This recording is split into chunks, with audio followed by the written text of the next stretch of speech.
faut savoir que le Forum économique mondial a signé 2 accords en 2015 et en 2020, qui rendent donc le Forum économique mondial, le WEF, World Economic Forum, qui lui donne ces lettres de noblesse, entre guillemets, qui ont fait que le WEF est devenu une organisation internationale en 2015 et a une protection, une inviolabilité de ses locaux, des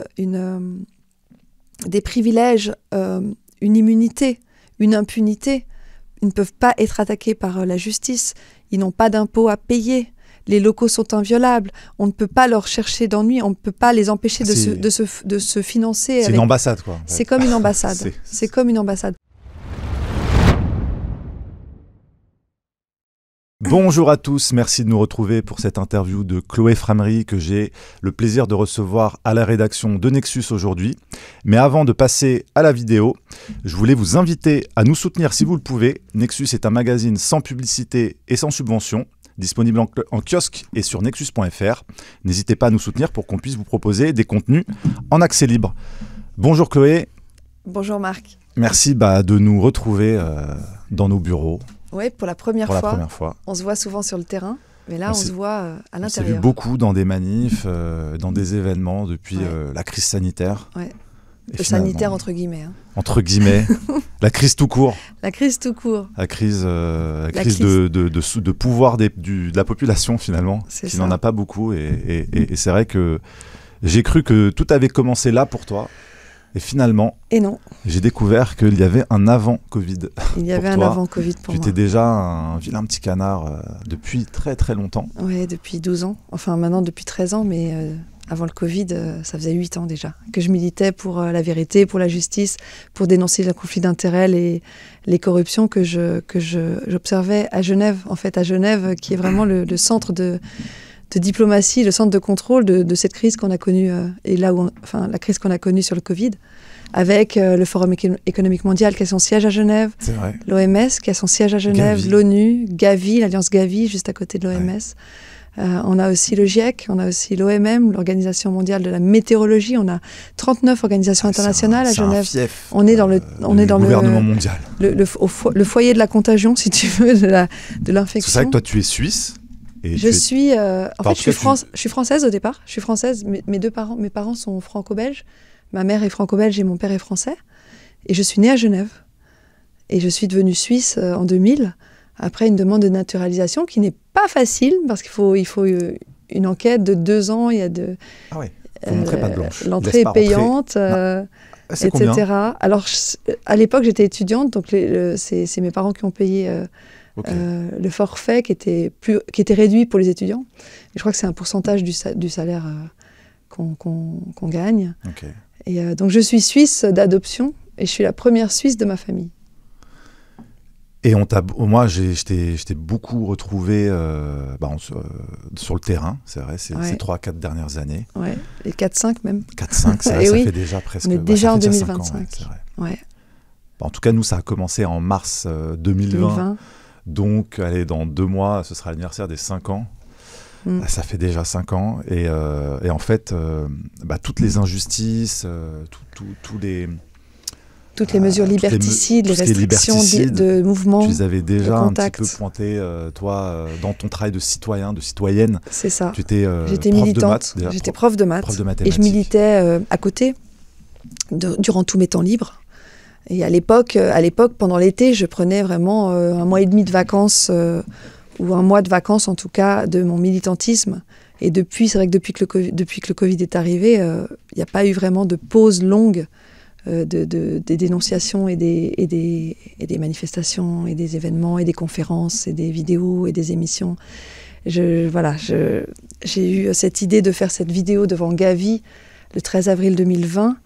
Donc à Genève, Gavi, c'est l'alliance vaccinale de Bill Gates, de Bill Gates et d'autres. Hein. On en a longuement parlé. On en a beaucoup parlé, j'imagine. Et d'ailleurs, j'ai dénoncé récemment à l'ONU, lors d'une table ronde qui parlait de la corruption post-Covid. Et en tant que citoyenne, j'ai rappelé les donateurs de Gavi, qui sont, outre la Banque mondiale, l'UNICEF, l'OMS, qui sont Google, Coca-Cola, Mastercard, Visa, et d'autres, TikTok aussi. Donc on a pléthore de financeurs privés qui ont évidemment l'intérêt général dans leur valeur principale, comme vous le savez. Alors parfois je suis un peu ironique, hein, c'est comme dans mes vidéos, je force un peu le trait, je pousse un peu les propos pour que les gens se rendent compte de l'absurdité des événements. Du monde dans lequel on est, et finalement, dont les bases étaient déjà vraiment un petit peu compliquées pour les citoyens. Parce que toi déjà, tu t'es investi contre le TISA à l'époque. Le traité TISA, Trade in Services Agreement, donc c'est un traité de libre-échange qui permettait à 50 pays dans le monde de s'accaparer la main-d'œuvre pas chère et tous les produits, tous les services en fait des différents pays qui étaient concernés par cet accord. Et cet accord a été suspendu à l'arrivée de Trump en 2016 et aussi grâce à l'énergie qu'on a mise dans la dénonciation de ce traité, parce qu'il était négocié en secret au départ. Il y a eu des fuites dans Wikileaks en 2014. On avait déjà fait des manifs en 2013. Et je te disais juste en off qu'on avait réussi avec le comité Stop TISA, dont j'étais membre, à faire poser 8 drapeaux sur le pont principal de la ville de Genève, le pont du Mont Blanc. 8 drapeaux 3 mètres sur 3 pendant 2 semaines en 2017, où il était marqué Stop TISA, pour que la population soit au courant. Payé par la ville de Genève en plus. Alors évidemment...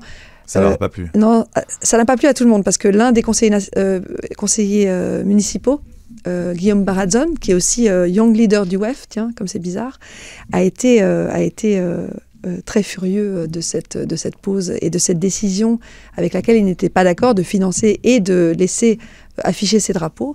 Mais ça a eu un impact considérable, puisque 14 communes sur les 45 de Genève s'est positionné zone hors TISA. C'est ça. Et on a réussi à faire mettre 4 panneaux, enfin des panneaux dans 4 communes pour dire la commune est hors TISA, y compris la ville de Genève. Alors, ça, c'est le travail des militants. Avance un peu ton micro, parce que comme ça. Voilà, c'est bon. Parce que pour nous, en France, qui voyons la Suisse comme l'Eldorado de la démocratie, on aurait pu se dire que vous auriez pu faire un référendum d'initiative populaire. Eh bien, justement, non. Pour l'instant, parce que durant les négociations de traités internationaux, parce que c'est un traité international, le peuple n'est pas invité à la table des négociations. Et c'est une fois la loi ou le traité signé que, éventuellement, pour certains sujets, mais pas tous, le peuple peut enclencher un processus de référendum. Donc il faut d'abord que ce soit acté pour que peut-être on laisse une fenêtre pour les citoyens de remettre en cause ce qui a été acté. Remettre en cause, mais pour cela, il faut réunir 50 000 signatures pour un référendum. 50 000 signatures, c'est pas rien. C'est pas rien, en un peu moins de 3 mois. Donc ça va vite. Sur combien d'habitants en Suisse à peu près, En Suisse, on a 8,6 millions d'habitants. C'est quand même, faut quand même... Et ensuite, pour que la loi ou le référendum soit... donc on va voter dessus, mais pour qu'il soit accepté, pour que les gens puissent dire non, il faut à la fois que les citoyens disent non et que les cantons disent non. Il faut une majorité à obtenir pour chaque canton. Donc c'est vraiment un processus Alors, quand tu dis les cantons, comment on fait pour obtenir... Il y a 26 cantons. Comment on fait pour obtenir du coup le vote des cantons en tant que citoyen, ou l'approbation ou pas? Je crois que c'est en fonction des proportions qui sont obtenues dans chaque canton. Il faut que chaque canton soit majoritaire sur un oui ou sur un non. Okay. Donc il y a beaucoup d'obstacles à ce que la démocratie s'exprime, et aussi tant qu'on est dans la démocratie et dans l'idée, le mythe de la démocratie suisse parfaite et équitable, les Suisses ne peuvent pas faire d'initiative, parce qu'il y a initiative et référendum. On peut aussi faire des initiatives, mais on ne peut pas faire d'initiative sur les lois fédérales, les lois nationales. On peut faire des initiatives uniquement sur la Constitution fédérale. À un détail près, c'est que les lois ne sont pas tenues d'être conformes à la Constitution. C'est-à-dire qu'on a des lois qui sont anticonstitutionnelles ou contraires à la Constitution, non conformes à la Constitution, qui sont quand même en place. Parce que la réponse du Conseil fédéral, c'est un peu le collège, c'est un peu le gouvernement. Chez nous, ça s'appelle le Conseil fédéral. 7 personnes répond que notre Conseil constitutionnel à nous, parce qu'on n'en a pas au niveau national, c'est le peuple. C'est le fait de faire les référendums. Et qu'ensuite, le peuple vote. Seulement, on a les médias, comme chez vous, qui sont possédés par des milliardaires aussi, comme chez vous. Ou par et l'État. Qui sont ou par l'État, exactement, qui sont pro-gouvernement. On en parlera peut-être avec la RTS et puis ma campagne de 2023. Ça après. Et puis, on a aussi un petit livret de vote qu'on reçoit dans la boîte aux lettres, dans lequel le Conseil fédéral donne sa position sur l'initiative ou le référendum qui est en cours. Et la plupart des gens font confiance encore au gouvernement en Suisse et n'ont pas le temps de s'informer, n'ont pas le temps de lire et de comprendre vraiment le fond de ce qui est proposé et suit aveuglément souvent l'avis des autorités. Oui, c'est ce suivisme qu'on voit. Donc tout est fait pour que on vote bien comme on nous dit de voter. Et quand par malheur, le peuple ne vote pas dans le sens du gouvernement, par exemple pour l'identité numérique, en 2021, on a dû voter sur l'identité numérique, la EID. C'était quoi la donc question c'est l'identité. Êtes-vous d'accord avec la mise en place d'une identité numérique? C'est-à-dire d'avoir tous vos papiers, vos accès à Internet, par exemple. Un identifiant. Exactement. D'accord. Qui devient obligatoire. Eh bien, le peuple a dit non à 60, je sais plus, c'est 62, 64%. Okay, c'est rassurant. C'est rassurant. Sauf que maintenant, eh bien, ils ont adopté la loi sur l'identité numérique sans nous consulter et que ça a été adopté là il y a quelques jours. Comment c'est possible du coup? Et maintenant, il y a un référendum qui a été lancé il y a quelques jours aussi pour récolter 50 000 signatures pour que le peuple puisse se positionner sur cette loi et alors que le peuple avait voté non. Donc, quand on vote pas dans le sens, on fait revoter. C'est un peu... Ok, je comprends. C'est un peu comme chez nous avec le référendum de 2005. C'est ça, sauf qu'on n'a pas revoté. Hein. Ça, c'est vrai. Ça a été mis en place malgré tout. Ouais. En fait, quand le peuple ne vote pas selon ce qu'on a envie de lui faire dire, eh bien, soit on l'ignore, comme en France, vous l'avez eu en 2005. On va refaire. Ou on le refait en changeant un peu le texte, parce que, en fait, la raison principale qui a fait que le peuple a voté non en 2021 pour l'identité numérique, c'est que l'État n'était pas en possession des données. C'était pas chez l'État. C'était pas l'État suisse qui gardait les données. C'était des GAFAM. Et là, la version bis, la version 2, elle dit que c'est l'État qui gère les données.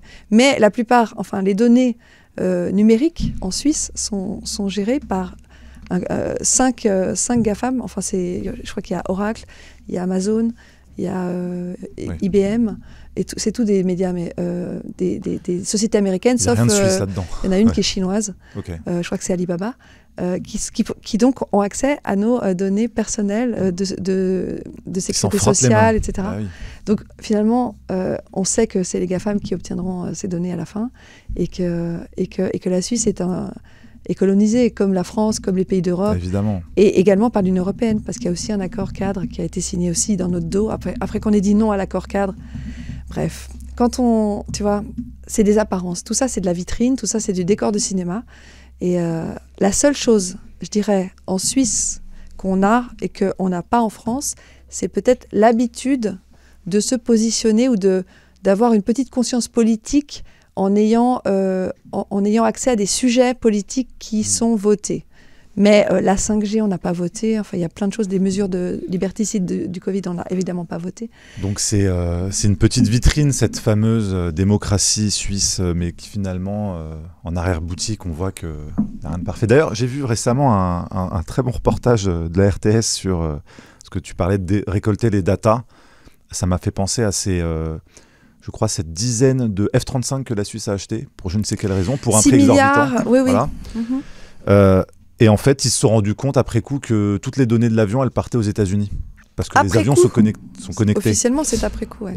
Ils le savaient très bien, je pense. Voilà, mais voilà, c'est-à-dire que la souveraineté de la Suisse, c'est comme celle de la France, elle passe après celle des États-Unis et des GAFAM. C'est joliment dit. Et c'est vrai que, je vois en tout cas, vos référendums, tout ça, c'est un peu de la... Comme dirait notre cher président, de la poudre de perlimpinpin, quoi. Oui, alors le fait qu'il y ait ces référendums, ça permet aussi quand même de retarder les décisions et les mises en place des lois. Au moins, vous avez ça. On a un petit temps. Vous pouvez mettre un petit grain de sable dans les rouages. Ouais. Mais bon. Mais finalement... ce qui m'a étonné aussi, c'est que, comme tu disais, c'est ce conformisme. Là où pendant le Covid, j'ai vu qu'en Suisse, ils avaient voté pour les mesures pass sanitaires, etc. Ah non, on n'a pas voté pour ça. En tout cas, j'ai vu que c'était appliqué. Les mesures, elles ont été appliquées sans nous demander notre avis. Par contre, il y a la loi Covid, la loi Covid-19 en 2021, qui avait été passée sans nous demander la permission, sans nous consulter en 2020, en septembre 2020, et qui ensuite a été l'objet d'un référendum qui a obtenu beaucoup plus que, je ne sais plus si c'était 90 000 ou 150 000, en tout cas 2 ou 3 fois le nombre requis de signatures, et qui a donné lieu à un vote le 13 juin 2021. Voilà, et ce vote là-dessus, a abouti à quoi? 60% a voté oui à la loi Covid-19 et 40% a voté non. Donc c'est quand même, quand même encourageant parce que 40%, bon, c'est pas 40% de la population, parce qu'en général, il y a entre 40 et 50% de gens qui votent. Hein. Mais beaucoup d'abstention. Beaucoup d'abstention. Parce qu'on a 4 votations par an en moyenne. Ah ouais. Enfin, en général, sauf pendant l'année du Covid, il n'y en a eu que 3. Donc cette loi Covid-19, elle permettait de donner... elle permettait de donner de l'argent aux médias, notamment, et elle permettait de mettre en place le certificat Covid. Et ce qui est cocasse, en fait, rigolo, même si c'est loin d'être drôle, c'est que le texte qui a été présenté pour cette loi Covid-19 aux citoyens suisses n'était pas le texte qui a été appliqué. Parce que c'était une loi d'urgence, et les lois d'urgence, elles peuvent être modifiées autant de fois qu'on le veut. Ouais. Même une fois votées, hein, elles peuvent être modifiées. Et le livret de vote, avec, tu sais, la position du Conseil fédéral, indiquait le texte initial de la loi Covid, mais pas le dernier texte dans lequel il y avait l'article, je crois que c'était 6A, qui parlait du pass. Donc dans la version présentée aux citoyens, il n'y avait pas le pass.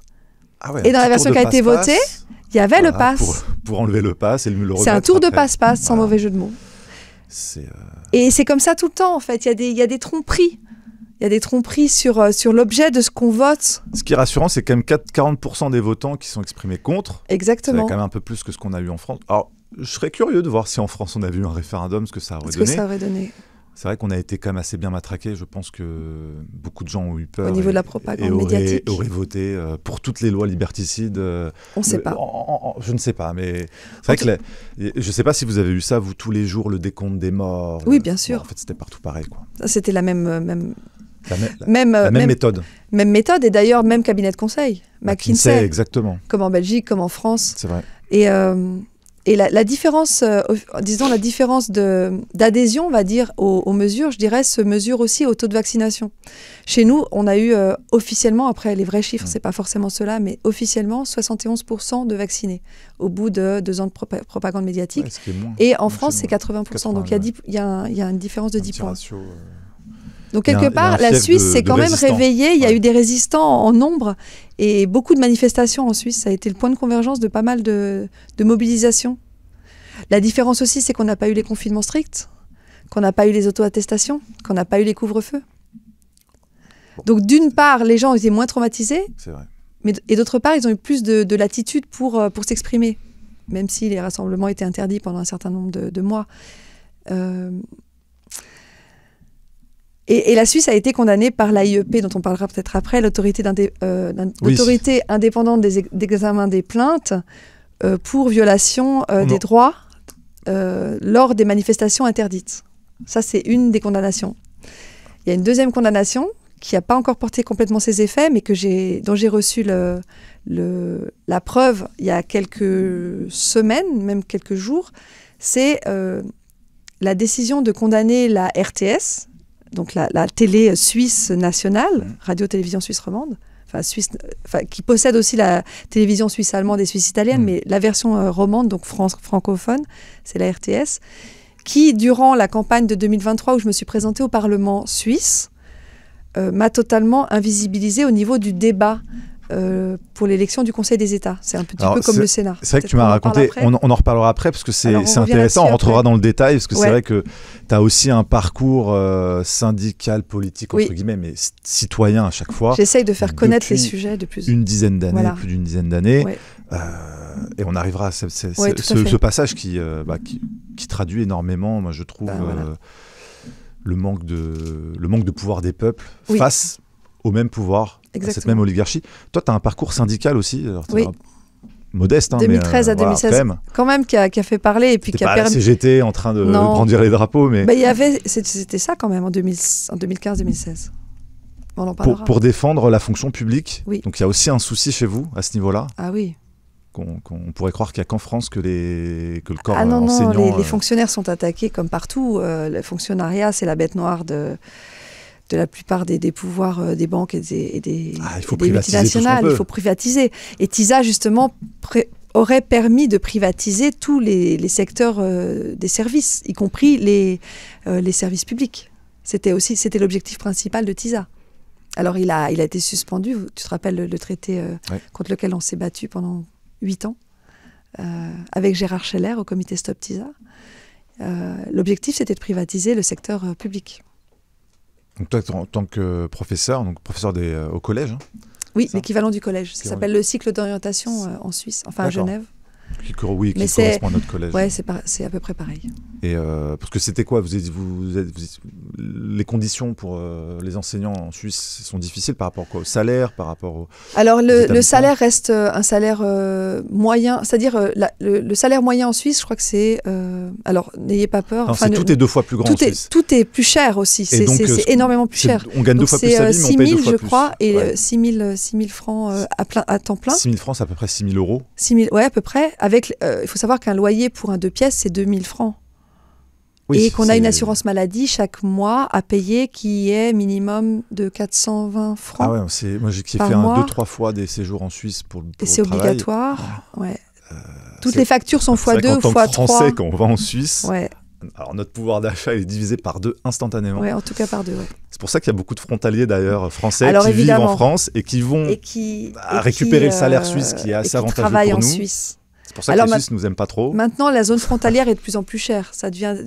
Les frontaliers, disons les Français qui habitent autour de Genève, par exemple, n'arrivent pas à survivre s'ils travaillent en France. Ouais.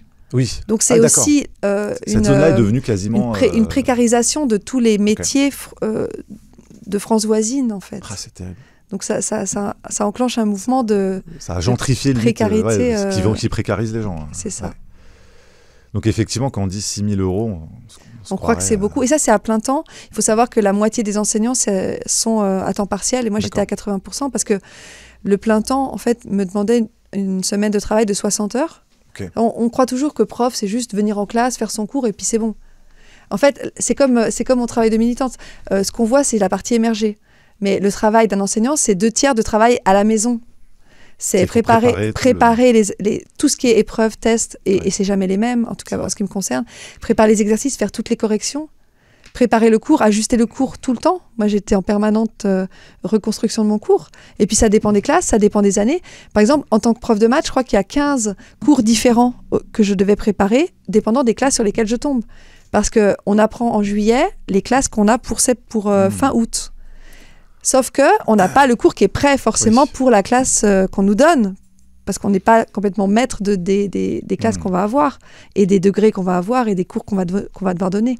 Donc c'est un métier qui est passionnant, que moi j'adore, et je refuse d'être appelée ancienne prof de maths. Je serai prof de maths, comme j'ai déjà dit, toute ma vie, et je donne toujours des cours privés à des gens, d'ailleurs gratuitement essentiellement, à des enfants. À des adolescents. J'en aurais eu bien besoin, moi, en maths. Et je veux bien te remettre à niveau. Moi, j'adore donner ces cours. Et ce que j'aime, c'est vulgariser, rendre accessible des choses qui peuvent paraître difficiles alors qu'elles ne le sont pas du tout.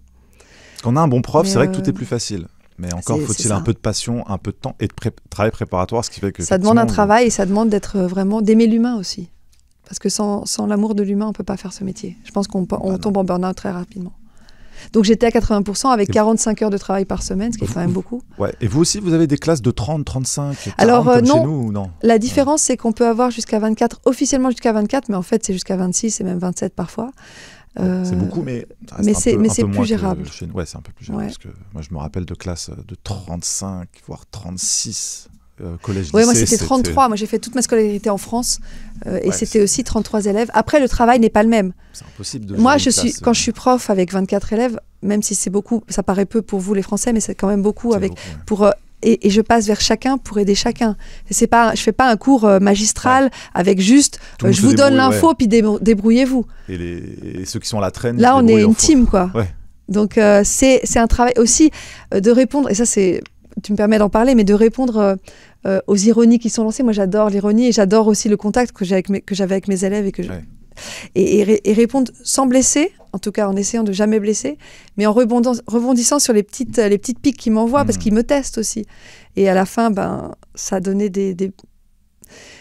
une relation de confiance dans les deux sens qui fait que peut-être aussi certains profs étaient jaloux parce que je recevais des cadeaux pour mon anniversaire, pour Noël, et j'étais à peu près la seule à... Enfin, on était donc plusieurs. Tu reçois des cadeaux et en plus, tu partages ton opinion sur les réseaux sociaux anti-système. Ah oui, ça n'a pas dû Alors, c'était plus que des opinions. Le problème, c'est ça. C'est que je plus, donnais des sources, voilà. des sources vérifiables. Si c'était que des opinions, ils auraient pu dire ouais, elle a un avis un peu dissident, qui ne va pas dans la norme, mais qui ne suit pas les bonnes pratiques. Mais le problème, c'est que je mets des sources et tout est ouvert. C'est comme les mathématiques. J'ai besoin que les choses soient prouvées. Et des documents du Forum économique mondial, les accords qu'ils ont signés avec la Suisse, parce qu'il faut savoir que le Forum économique mondial a signé 2 accords en 2015 et en 2020, qui rendent donc le Forum économique mondial, le WEF, World Economic Forum, qui lui donne ces lettres de noblesse, entre guillemets, qui ont fait que le WEF est devenu une organisation internationale en 2015 et a une protection, une inviolabilité de ses locaux, des privilèges, une immunité, une impunité. Ils ne peuvent pas être attaqués par la justice. Ils n'ont pas d'impôts à payer. Les locaux sont inviolables. On ne peut pas leur chercher d'ennui. On ne peut pas les empêcher de se financer. C'est une ambassade, quoi. C'est comme une ambassade. C'est comme une ambassade. Donc 2015, c'était l'anoblissement, l'organisation internationale. Et 2020, c'était un accord qui permettait de renforcer la collaboration entre l'État suisse et le WEF, en mettant en place une réunion par an, après le forum de Davos qui a lieu en janvier chaque année, entre une délégation du gouvernement, du département des affaires étrangères, et le Forum économique mondial, pour accélérer la gouvernance numérique notamment, pour rendre Genève le centre de la gouvernance mondiale, ils le disent, pour changer tout ce qui est travail, la conception du travail, numériser tout ce qui est travail, avec du télétravail, et pour collaborer. C'est quand même le rêve de Klaus Schwab, quoi. On nous dit que c'est une organisation privée, que le Forum économique mondial est privé, et qu'à ce titre, ils font ce qu'ils veulent. Mais seulement, ils collaborent de plein chef avec le gouvernement. Ils sont sous la tutelle du gouvernement depuis 1971. Des personnes élues du public, quoi. Alors, élus ou pas élus, parce qu'on n'élit pas notre président. Il faut savoir que le peuple n'élit pas le président de la Suisse. Comment ça marche chez vous? En fait, les 7 personnes dont je parlais au départ, les conseillers fédéraux, tournent chaque année. Il y en a un d'eux qui devient président de la Suisse. Cette année, c'est Madame Keller-Souter. Karine Keller-Souter. Et ça tourne dans un ordre précis? L'ordre, on n'a pas accès à l'ordre. C'est les chambres fédérales, okay. Donc les deux chambres parlementaires, Conseil national, Conseil des États, qui valident, plus qu'élisent, l'un de ceux qui sont Conseil fédéral. D'accord. Et quand tu es au Conseil fédéral, tu peux rester des années, mais c'est des mandats de 4 ans renouvelables. Et par exemple, Alain Berset, qui est maintenant au Conseil de l'Europe, il est secrétaire général du Conseil de l'Europe. D'accord. Était notre président en 2000, je ne sais plus... il était en tout cas conseiller fédéral de la santé en 2020. Il était président en 2023, je crois, juste après Ignacio Cassis. Et il est là depuis 2012. Il est parti là juste récemment. D'accord, il est resté longtemps, ce monsieur. Il est resté 3 mandats de 4 ans. Il a un vrai pouvoir, le président, chez vous? C'est un peu... C'est... symbolique. C'est le VRP, quoi. C'est celui qui annonce les mauvaises nouvelles. Mais... c'est pas comme chez nous, quoi. C'est vrai que nous, le président a une fonction très impériale, quoi. Régalienne et autocrate. Mais chez nous, ils sont tous, en fait, ils marchent au consensus, mais ils sont tous d'accord. Donc, en fait, ils ne peuvent pas accéder au mandat de conseiller fédéral s'ils n'ont pas déjà passé le test du consensus. Ouais. Et d'ailleurs, un truc très, très intéressant aussi, Uli Maurer était notre président en 2019. Et il était au Conseil fédéral, il est parti il y a 2 ans, et il a dit après coup que la pandémie était une hypnose de masse. Alors il se fait pourrir par les médias maintenant, évidemment. Parce qu'il a retourné. Il aurait pu le dire avant, effectivement. Mais au moins, c'est le seul qui l'a dit. Il a lancé la petite graine, là. Exactement. Venant de quelqu'un d'officiel. Qui avait un rôle à ce moment-là. Et d'ailleurs aussi, Robert Koch, pas Robert Koch, ça je confonds avec les postulats. On avait un autre corps, K-O-C-H, qui était le monsieur Covid-19 pendant les mesures liberticides de 2020. Il l'a dit après coup, il a démissionné en mai Il a dit après coup que la fermeture des écoles, c'était une aberration. Ce n'était pas nécessaire. C'était plus pour faire passer le message aux citoyens qui avaient un problème. Et dans une interview de Thinkerview, il y a quelques années maintenant, mais après tout ça, il a dit que le masque ne servait à rien, que les confinements ne servaient à rien, etc. Tu peux me redire son nom ? C'est Corr, son nom de famille. Okay. Et là, j'ai juste un blanc parce qu'on a fait un record du monde là, de 42 heures sans dormir. Donc, j'ai un petit peu des zones qui ne sont pas toutes en place. T'es parti dans une autre dimension, là. On vient de se réveiller. Pourquoi d'ailleurs 42 heures Alors, 42 heures d'interview, donc le record du monde de l'interview en streaming la plus longue du monde, pour interviewer Steven Kittirat. Ouais. En fait, il était prévu de faire cette interview avec un ami à lui qu'il a lâché à la dernière minute. Donc, j'ai accepté de le soutenir et de l'interviewer pendant ces 42 heures parce que Steven a interviewé plus de 700, a interviewé 633 ou un peu plus de 633 personnes depuis 9 ans sur son média Steven K. Et il comptait leur rendre hommage et clore son média là, ces prochaines semaines. Et il profitait de ce record pour pouvoir leur rendre hommage à tous. Et parmi ces personnes, il y a des inventeurs, il y a des descendants de Louis XIV, de Jules Verne, il y a l'inventeur du post-it, il y a le dessinateur du TGV, il y a celui qui a dessiné la Peugeot 205, il y a l'inventeur du portrait robot, l'inventeur de la carte à puce, il y a tous ceux qui ont fait des tours du monde, on a le descendant de Louis Blériot qui a fait la traversée de la Manche. En fait, il déniche les pionniers, mais qui sont invisibles sur les médias traditionnels. Il a une chaîne YouTube Il a une chaîne YouTube, Steven Donc K. On peut retrouver vos 42 heures. Et vous pourrez trouver les 42 heures, en tout cas le lien pour accéder, parce qu'on était sur Twitch. Okay. Je crois que YouTube ne voulait pas dépasser 12 heures. Ouais, c'est beaucoup, 42 heures. Mais on va le mettre, je crois, sur nos réseaux, même en plusieurs parties. Et on a tenu avec des pauses de 5 minutes à la fin de chaque heure. Semblant. Okay. Semblant. On va faire un petit peu moins là dans cette interview. Ouais, voilà. C'est parfait. Moins de 2 heures déjà. Ouais, moins de 1 heure. Quelques. Mais d'où... bon, ça se voit pas, hein, peut-être. C'est vrai ? En tout cas, non, je le vois pas. Mais d'où ta fatigue, en tout cas, j'imagine. Il y a certaines zones qui ça va, ça fonctionne bien. T'es encore vif d'esprit, je trouve. Mais en tout cas, c'est intéressant parce que tout ce fonctionnement, je pense qu'il faudra encore approfondir, mais votre politique en Suisse, pour nous les Français, c'est tellement lointain. On est tellement focalisé sur ce qui se passe chez nous. Et finalement, on voit que, 1, il y a des similarités, 2, on nous vend cette démocratie à la Suisse comme étant idéale, parfaite, qui n'a que des apparences, a priori. Et aussi toujours ces petites magouilles, ces petits liens d'intérêt ou gros liens d'intérêt qu'il y a avec les GAFAM, avec une certaine oligarchie, avec les cabinets de conseil, etc. Donc, finalement, j'ai envie de dire, je l'avais vu en Belgique, c'est à peu près pareil partout, malheureusement. Et d'autant que la Suisse est un pays qui a une importance assez colossale en termes de finances et aussi d'institutions, je le rappelais tout à l'heure. On est vraiment au cœur des décisions mondiales. Le WEF, le Forum économique mondial. L'ONU. Enfin, il y a 2 sièges pour l'ONU, il y a New York et Genève. Mais les droits humains, c'est à l'ONU, c'est à Genève. Et c'est vraiment...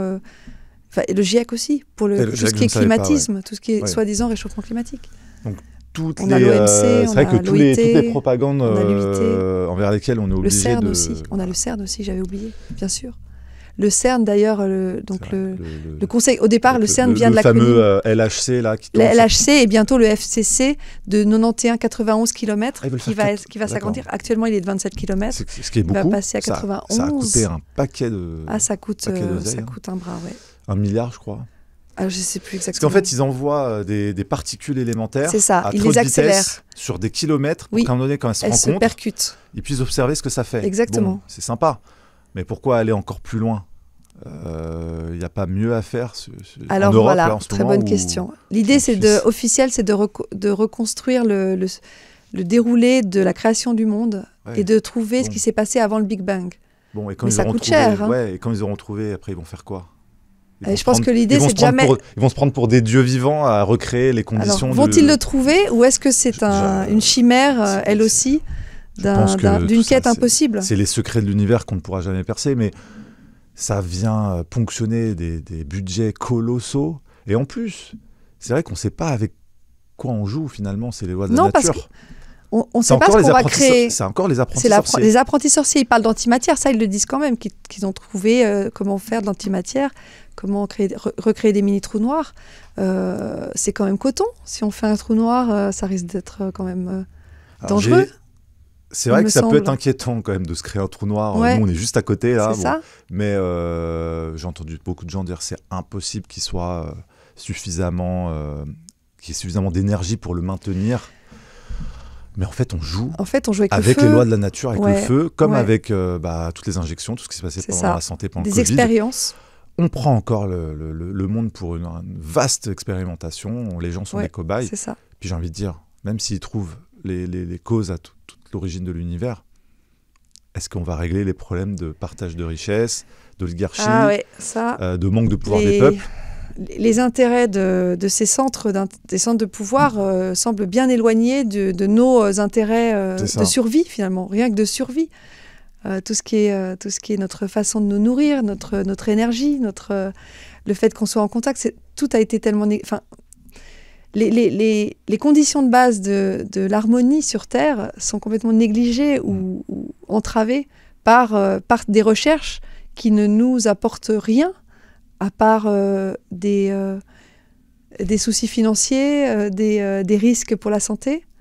Et d'ailleurs, en parlant du CERN, juste pour voir un petit peu la grande famille que toutes ces organisations ont construite, la directrice générale du CERN est au conseil de fondation, au conseil d'administration du Forum économique mondial, tout comme Al Gore, tout comme Kristalina Georgieva, qui est la nouvelle présidente du FMI, enfin nouvelle maintenant, ça fait quelques années, tout comme Christine Lagarde, qui était au FMI, qui est à la BCE, tout comme aussi Larry Fink, le président de BlackRock. Le fameux groupe d'investissement qui possède à peu près toutes les entreprises sur Terre. Tout comme Peter Brabeck, qui est vice-président du conseil d'administration du WEF, qui est président d'une autre organisation internationale que personne ne connaît, qui est GESDA. C'est une organisation qui a vu le jour officiellement en 2019. Enfin, elle a été lancée le 1er janvier 2020, qui promet de mettre en place du transhumanisme, des chimères, des cyborgs, le changement de la mémoire, édition du génome. Tout ça, c'est officiel, c'est sur le site, qui a été créé par l'État suisse et par l'État genevois, dans lequel on retrouve aussi Fabiola Gianotti, la présidente du CERN. Et donc tout ça s'entremêle, tous ces gens sont en tournante. On a à l'OMS, on a maintenant Jérôme Salomon, qui était votre directeur de la santé pendant le Covid, qui a été à l'OMS pour mettre en place le traité pandémie qui finalement peut-être ne passera pas. Il y a de grandes chances pour que ça passe pas. Et qui est maintenant à Unitaid, la centrale mondiale d'achat de médicaments, sous la tutelle de Marisol Touraine, l'ancienne ministre de la Santé en France. Ça s'appelle l'ascenseur social. Ou les portes tournantes. C'est ça. Ils sont récompensés pour leurs bons et loyaux services. C'est bien, ils ont de l'avenir. En tout cas, entre eux, ils arrivent à se coopter. Agnès Buzyn aussi. Buzyn. Elle a permis de mettre en place l'académie, je ne sais pas si tu as entendu parler ou si tu as suivi, l'Académie de santé de Lyon, à Gerland, filiale de l'OMS, pour former les prochains agents de santé. Agents de santé, ce n'est pas médecin, ce n'est pas infirmière. Chercheuse, ça tu l'as dit. Je suis curieuse, donc j'essaie de... Et une bonne mémoire. Merci, aussi, il en faut. Malgré la fatigue. Non, mais c'est vrai que tu as tout ce petit organigramme là que tu nous as déroulé. Et, c'est intéressant de voir ces liens, ces cooptations, ces copinages, ce pantouflage. Et puis en même temps, Agnès Buzyn, c'est vrai qu'en plus, elle a réussi à bénéficier, grâce à ça, de l'immunité diplomatique. Donc, finalement, il y a toujours de l'intérêt. Plus j'imagine le salaire qui doit être assez intéressant. Doit être sympa, Donc, ça fait toujours les mêmes, quoi. C'est toujours les mêmes. Qui tournent, comme nous, là, on vient de voir au gouvernement, ils nous ont recyclé Comme les anciens nouveaux ministres. C'est incroyable. Qui reviennent. C'est bien, en même temps, ça nous rajeunit. J'ai l'impression d'avoir 12 ans. Oui, c'est ça, il y a 20 ans, il y a 10 ans. Beyrouth, depuis que je suis petit, il est dans le paysage politique. Valls, j'ai l'impression d'être revenu 10 ans en arrière. Je me dis, c'est des flashbacks. Et tous condamnés, hein. J'ai l'impression que pour être élu, il faut au minimum un casier judiciaire. C'est vrai que Bayrou, qui était d'abord au gouvernement Macron, premier gouvernement Macron, 2017, est parti à cause d'affaires judiciaires. Valls, il a un paquet de casseroles aux fesses. C'est vrai que ça a un peu une... Dupond-Moretti. Non, mais c'est une constante, quoi. C'est un fil rouge. Et il y a encore des gens qui croient que tout est démocratie, tout est juste, tout est équilibré, équitable.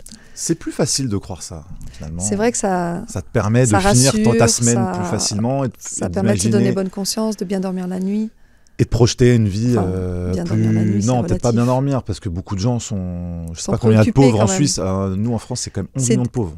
Nous, c'est 10%. 10%. Ouais. Bon, nous, ça fait un peu plus de... Ça fait à peu près 16-17%. 16-17% de pauvres dans ce pays. Ouais, je suis pas sûr que beaucoup dorment très très bien, ou se chauffent d'ailleurs très bien. Je sais même pas pour vous. Alors on a eu les restrictions de chauffage en 2022, je crois, les 19 degrés. Mais au niveau facture électrique, ça a grimpé. Augmenté, mais pas autant. Pas autant. Pas autant, parce qu'on se fournit à d'autres endroits. Et puis parce que vous produisez rien en termes d'électricité. Si, on produit énormément d'électricité hydraulique qu'on exporte. Qu'on exporte et qui nous permettrait en fait d'être autonome. Mais non, on a choisi d'être dans le vendre pour importer. C'est logique. Et ouais. Comme chez nous, tu vois. Comme chez vous. C'est intelligent. Ouais, avec une indexation sur le prix du gaz chez vous. Alors que tout est à l'uranium, tu sais, ok. C'est normal, c'est les conditions de l'Union européenne.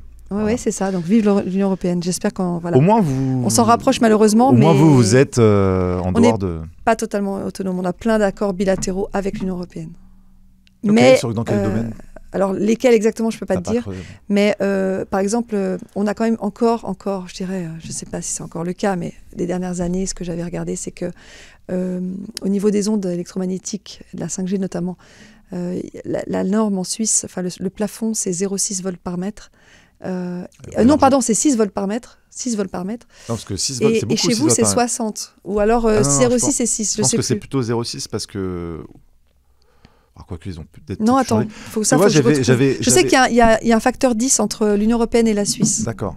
En tout cas, j'avais fait venir quelqu'un chez moi une fois qui avait fait des fameuses mesures. D'ailleurs, on peut le demander, je crois, à Paris. Je crois qu'à la mairie de Paris, on peut faire une demande de mesure d'exposition aux ondes électromagnétiques. Allez vérifier. En tout cas, à une époque, c'était possible. Et j'avais fait venir quelqu'un qui mesurait comme ça près de la borne Wi-Fi. Et c'est vrai qu'on dépassait très souvent les 2 volts par mètre autour de des bornes Wi-Fi. Les ampoules aussi. Les ampoules à basse consommation sont émettrices d'ondes. Oui, donc, absolument. je pense que c'est plutôt autour des... Je pense que la norme, ça doit être 0,6. Parce que c'est vrai que quand tu es loin d'une box ou autre, on est plutôt autour de 0,61 volts par mètre. Ouais, ça c'est possible. Mais il me semble bien, enfin bon, je vais vérifier puis on verra après, mais que c'était 66 en moyenne, pas le maximum. C'était en moyenne. Il fallait qu'en moyenne sur, je ne sais plus combien de temps, mais peut-être 1 an. En tout cas, ils se sont alignés à la hausse pour correspondre à la norme. Justement, non, ils ne se sont pas encore alignés. C'est là où je voulais dire qu'il y a des différences entre l'Union européenne et la Suisse, mais il y a des domaines dans lesquels c'est la même chose, mais je ne pourrais pas te dire lesquels. Je ne peux pas encore te dire lesquels. Bon, en tout cas, ils ont déployé la 5G, j'imagine, partout en Suisse. Alors, ça a été le boom des antennes 5G pendant les confinements, même s'ils étaient pas stricts. Nous, on avait passé un décret. Ils nous ont passé un décret pendant le premier confinement en mars. Le 25 mars 2020. Ça va être une très bonne mémoire. Pour déréguler l'installation des antennes. Je sais. Et chez nous, c'est pareil. C'est pareil chez vous. Ouais. Bon. C'est signé. Écoute, je ne sais pas dans quel pays on peut encore vivre librement. Enfin, moi, je m'étais dit, je vais aller me réfugier en Suisse. Bon, tu peux faire l'expérience. Je pense que c'est quand même intéressant. C'est un beau pays, en tout cas. C'est un beau pays d'apparence très beau, les paysages de carte postale, mais très, très sulfureux. Il faut résister là où on est. De toute façon, il faut quitter l'Europe. En tout cas, je pense que je ne suis pas née à Genève par hasard. Je me suis toujours dit, mais qu'est-ce que je fais dans cette ville, dans ce pays, etc. C'est que tu as un rôle à jouer. C'est qu'il y avait quelque chose à faire. C'est vrai, parce que tu as rejoint beaucoup de groupes de résistants depuis des années. J'ai vu aussi que tu as alerté sur les conflits d'intérêts de la Banque nationale suisse. Alors, la Banque nationale, ça, c'était 2016. J'ai été invitée à rejoindre le collectif qui s'appelle les AA+, qui n'existe plus.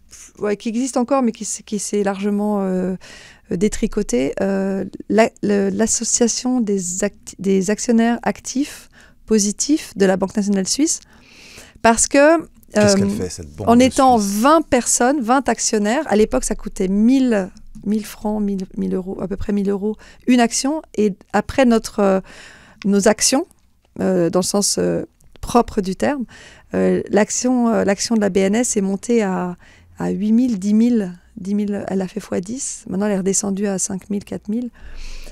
Je pense parce qu'il ne s'agissait pas d'être plus nombreux, parce qu'on les a déjà bien embêtés, en intervenant et en ayant des propositions, des motions sur lesquelles les actionnaires allaient voter pendant l'Assemblée générale. On a demandé simplement qu'il y ait un PV de ce qui se passait pendant l'Assemblée générale, qui soit écrit. Normalement, c'est le cas dans toute C'est évident, entreprise. mais ça n'est pas le cas pour les assemblées générales de la Banque nationale suisse. Et on dénonçait les investissements dans les armes, dans les énergies fossiles, les armes. Il y a notamment des armes contre la Syrie qui ont été vendues et dans lesquelles investissent avec Raytheon. La Suisse est vendeur d'armes aussi. En fait, la Suisse, elle finance des vendeurs d'armes. La BNS finançait Raytheon, par exemple. C'est une entreprise d'armes américaine qui permettait de bombarder la Syrie et qui permettait aussi de bombarder le Yémen via l'Arabie saoudite. On a dénoncé le fait que la Banque nationale ne reverse pas, pourtant c'est écrit dans la Constitution, encore un article de Constitution qui n'est pas respecté, ne reverse pas les bénéfices nets au canton et à la Confédération. Ils sont censés reverser 2 tiers au canton et 1 tiers à la Confédération, et ils reversent entre 2 et 6 milliards, et parfois pas du tout, au lieu des 49 milliards de 2019, par exemple. Enfin, bénéfice net 43 milliards, mais bénéfice brut 49 milliards. Ils font quoi du reste de l'argent ? Ils mettent dans les provisions et ils épongent leurs pertes parce qu'ils investissent dans des choses qui sont volatiles, dans des actions américaines essentiellement, dans les GAFAM, dans les labos pharmaceutiques des vaccins, dans la malbouffe, McDo, Pepsi, Coca. Et ça, sans l'aval de la population. Ah ben on n'est pas du tout consulté. Si il n'y a pas de votation là-dessus. Absolument aucune. Quand même... parce que la BNS est censée être un organisme indépendant. Donc n'a pas d'influence, ne doit pas être influencé par le peuple. Le truc, c'est qu'une fois là-bas, les actionnaires, c'est les cantons, les 26 cantons, qui ont au moins 5 fois plus d'actions que nous, même 12 fois plus. Ils ont des milliers d'actions, c'est-à-dire une voix pour eux, ça compte 5000 fois une voix pour nous. Et les banques cantonales, Banque cantonale genevoise, Banque cantonale vaudoise. Et nous, petit Pékin, petit actionnaire, on a une action, eux, ils en ont des milliers. Ouais, donc en fait, c'est vraiment David contre Goliath. Voilà, c'est une mascarade de démocratie, encore une fois, par les actionnaires. Et du coup, c'est l'un des sujets que j'ai défendu durant la campagne pour le Parlement suisse. D'accord. Et qui a été invisibilisé par les médias.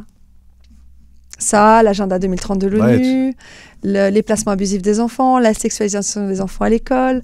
Tu commençais déjà sur ces sujets ? Mais non, mais là, je te parle de 2023. Ah oui, 2023, donc là, c'est récent. Parce que moi, je suis resté 2016. Alors, pardon, je passe du coq à l'âne, mais donc 2016, on était les actionnaires, on a posé des motions, et là, on a dérangé, parce qu'on a mis en lumière des sujets qui n'étaient jamais traités lors des assemblées générales. Et ensuite, 2017, on est encore intervenu. Moi, je suis intervenue pour la première fois en 2017. Et habituellement, les votes des actionnaires, ça donnait un ratio soviétique, quoi. C'était 99% contre 1%. Et là, avec la chose que j'avais présentée, j'avais parlé du conflit d'intérêts de KPMG, qui était le réviseur des comptes de la BNS. KPMG, c'est l'un des 4, tu vois, Ernst & Young, Deloitte, PricewaterhouseCoopers et KPMG. KPMG, c'est ceux qui les avaient aidés lors du scandale de 2012, où il y avait eu un délit d'initié de l'ancien président de la BNS qui avait acheté beaucoup d'euros avant que l'euro perde de la valeur. Parce qu'il était au courant qu'ils allaient parce qu'eux-mêmes avaient une influence sur le taux de l'euro, puisqu'ils achetaient des euros tout le temps. Et là, ils allaient arrêter d'en acheter. Donc, c'est vrai que ça allait chuter. Donc, ça baisse. Et donc, il y a eu un procès. Et KPMG, enfin un procès, une procédure en tout cas, KPMG a blanchi les acteurs principaux. Et du coup, KPMG s'est retrouvé là quand il faut, réviseur des comptes de la Banque nationale suisse. Donc nous, ce qu'on disait, c'est qu'on voulait un réviseur indépendant et suisse. Okay. Et là, pour une fois, le vote a donné, je crois que c'était 87% contre notre... Mais disons que l'écart s'est réduit, ça sert à rien, mais en tout cas, ça montre a changé, donc il y avait un impact. Ça peut montrer l'impact aussi que les citoyens peuvent avoir. Aussi, et le truc aussi, c'est que Philippe Hildebrand, donc l'ancien président de la Banque nationale suisse, a été recyclé par BlackRock. Il est devenu vice-président chez BlackRock juste après ça. C'est QFD. Voilà. Enfin, bon, j'en ai des comme ça, j'en ai des tiroirs et des caisses. Et en 2018, ce que j'ai vu, ce qui m'a aussi interpellé, c'est que tu participes à l'initiative Monnaie Pleine. Oui, tout à fait. À l'époque, quand même, elle fait beaucoup de bruit. Est-ce que tu peux nous redire ? Alors, Monnaie Pleine, c'était une initiative qui permettait de retirer le pouvoir des banques de quartier, les banques commerciales, de créer des francs suisses. En tout cas, parce que En fait, c'est les banques commerciales qui créent le plus d'argent en France, en Suisse, n'importe où, en faisant des crédits et en spéculant. Oui, et pas les États. Et pas les États. Parce que, de toute façon, c'est jamais l'État qui crée l'argent. À une époque, chez nous. Oui, mais maintenant, depuis que les banques centrales existent, et puis depuis que les banques existent, ça fait au moins 200 ans, même plus, au moins 400 ans pour la Banque d'Angleterre et la Banque de France. Avant 73, avant la loi de 73, il y avait encore l'État avec la Banque de France. Alors, elle n'était pas totalement nationalisée. Elle a eu des phases, la Banque de France. Depuis Napoléon, 1800, elle a été privatisée. Avec des banquiers suisses, d'ailleurs, qui sont rentrés au conseil d'administration de la Banque de France. Ok. Et on a on a mettre les impôts en place en France aussi pour équilibrer, soi-disant. Et c'était tout hébergé par la Banque de France. Et payer les intérêts qu'il fallait payer aux banques privées, d'accord. Exactement. Mais à l'époque, il n'y avait pas autant d'intérêts, puisque l'État pouvait se fournir auprès de la Banque nationale et non pas auprès des banques commerciales. Depuis la loi de 1973, la loi Pompidou-Rothschild, parce que c'est un ancien directeur Rothschild. Qui a été confirmé par le traité de Maastricht et le traité de Lisbonne. Par l'article 123 de Lisbonne. Qui a complètement interdit tout crédit à l'État. Et du coup, ça fait monter les intérêts, puisque quand tu empruntes à une banque commerciale, il y a un taux d'intérêt qui est beaucoup plus important qu'à une banque centrale, surtout si t'es l'État. Qu'est-ce qu'elle fait d'autre que juste créer ex nihilo quasiment? C'est ça, c'est ça. C'est de la scripturale. Et c'était d'ailleurs l'objet de la première vidéo qui m'a valu tous ces ennuis avec Dieudonné en 2019. J'avais parlé de l'historique de la monnaie. Et c'est à partir de là que j'ai signé le début de mon licenciement, en fait. Donc, alors, juste pour savoir... Monnaie pleine, oui, on n'avait pas fini. Cette initiative Monnaie pleine, donc... Ouais. Finalement, c'était quoi? Pour remettre un peu les projecteurs sur la création monétaire? C'était pour que la population se rende compte de la création monétaire des banques et que les banques ne puissent plus avoir le pouvoir qu'elles ont toujours. Parce en Suisse, l'État emprunte sur le marché privé. Et puis pour que les banques ne puissent pas créer de francs suisses, c'est-à-dire qu'elles ne puissent pas appeler leur création monétaire francs suisses. Elles auraient pu appeler leur argent créé franc UBS, franc Crédit Suisse, franc BCE, Banque cantonale, oui, BCGE, Banque cantonale genevoise, mais beaucoup moins attrayante du coup, puisque non échangeable sur les marchés internationaux. Et puis le projet, c'était aussi que la seule monnaie légale soit créée par la Banque nationale. Ce qui est en fait officiellement le cas, puisque quand tu vas sur la loi sur les unités monétaires et les moyens de paiement, la LUMP, article 2, tu vois que la seule monnaie légale qui a cours en Suisse, c'est les billets, les espèces et les comptes de la BNS. Donc l'argent qui vient de la BNS et qui est créé par la BNS. Les avoirs à vue de la BNS. Ou qui est hébergé par la BNS. Donc, légalement, la monnaie créée par les banques commerciales, les banques qu'on a en bas de chez nous, n'est pas légale. Mais malgré tout, c'est elle qui mène le bal. Et avec cette disparition du cash, elles ont de plus en plus de pouvoir.